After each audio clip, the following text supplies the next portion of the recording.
Salam dan bahagia, Ibu Bapak Guru hebat dan praktisi pendidikan, dimanapun Anda berada. Kali ini, Ibu Bapak akan melihat contoh situasi pembelajaran di sebuah kelas tingkat sekolah dasar yang menerapkan pembelajaran berdiferensiasi. Mari kita saksikan bersama-sama.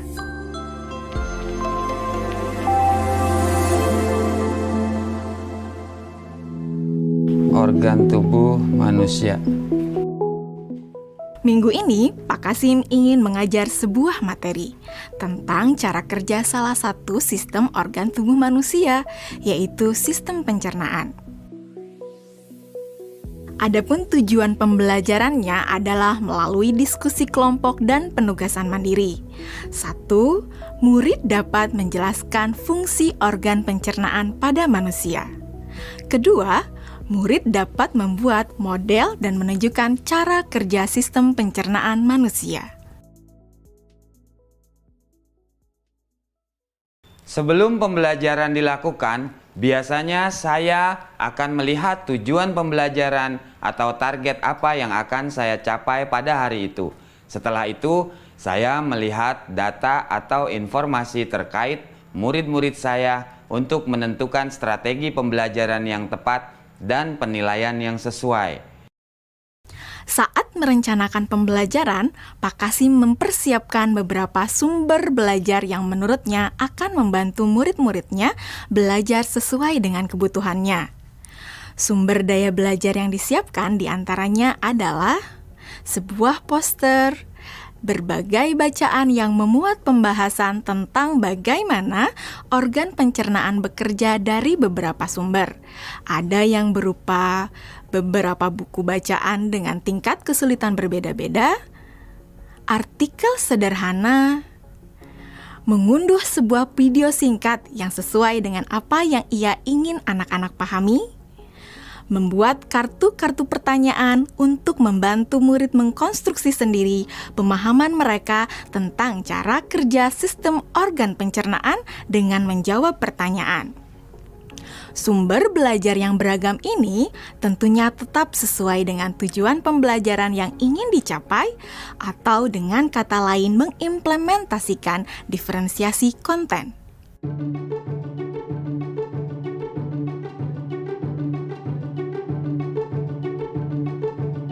Setelah semua sumber materi yang beragam disiapkan, saya mempersiapkan daftar kegiatan lengkap dengan instruksinya.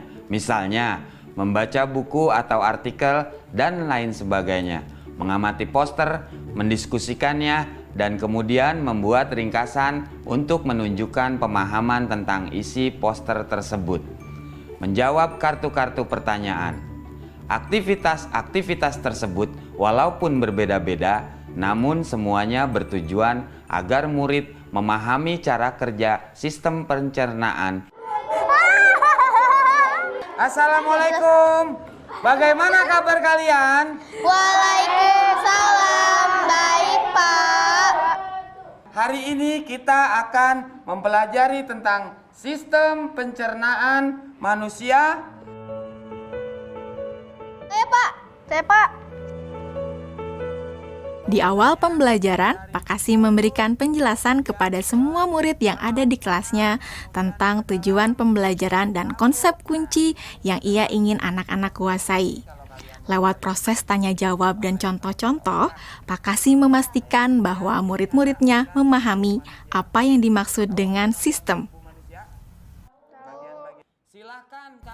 Pak Kasim meminta murid-murid bekerja dalam kelompok. Untuk penugasan kali ini, Pak Kasim telah mengelompokkan murid berdasarkan tingkat kemampuan murid membaca. Hal ini karena tugas pertama yang harus dilakukan oleh setiap kelompok adalah membaca materi bacaan terlebih dulu. Teks yang dibaca tiap kelompok sesuai dengan kemampuan membaca mereka. Selama proses murid melakukan kegiatan, saya mengobservasi dan memantau pemahaman murid-murid. Saya mendatangi tiap kelompok, mengajukan pertanyaan, dan memberi pertanyaan lanjutan kepada murid-murid yang memerlukan bantuan atau perlu diberikan tantangan lebih.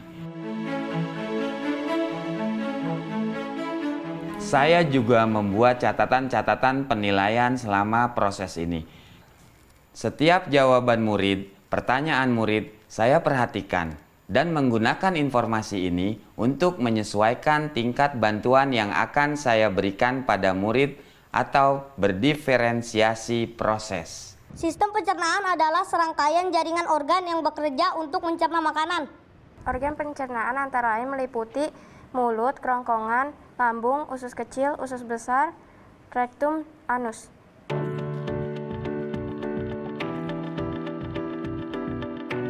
Sekarang silakan membuat model yang menunjukkan sistem kerja pencernaan manusia secara mandiri. Selama proses murid-murid membuat model sistem pencernaan, Pak Kasim berkeliling melihat pekerjaan murid untuk mengetahui sejauh mana pemahaman murid.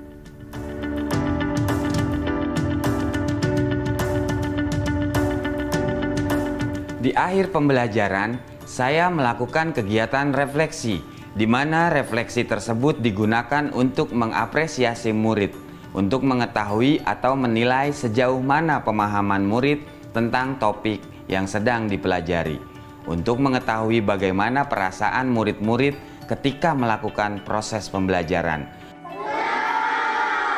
Agnes, Senang, Pak. Arjuna, Senang, Pak. dan tentunya semua ini dapat menjadi informasi bagi saya untuk mengembangkan proses pembelajaran selanjutnya. Ibu dan Bapak guru hebat, demikian video singkat salah satu contoh penerapan pembelajaran berdiferensiasi di jenjang sekolah dasar. Tetap semangat, Ibu dan Bapak guru hebat. Salam dan bahagia.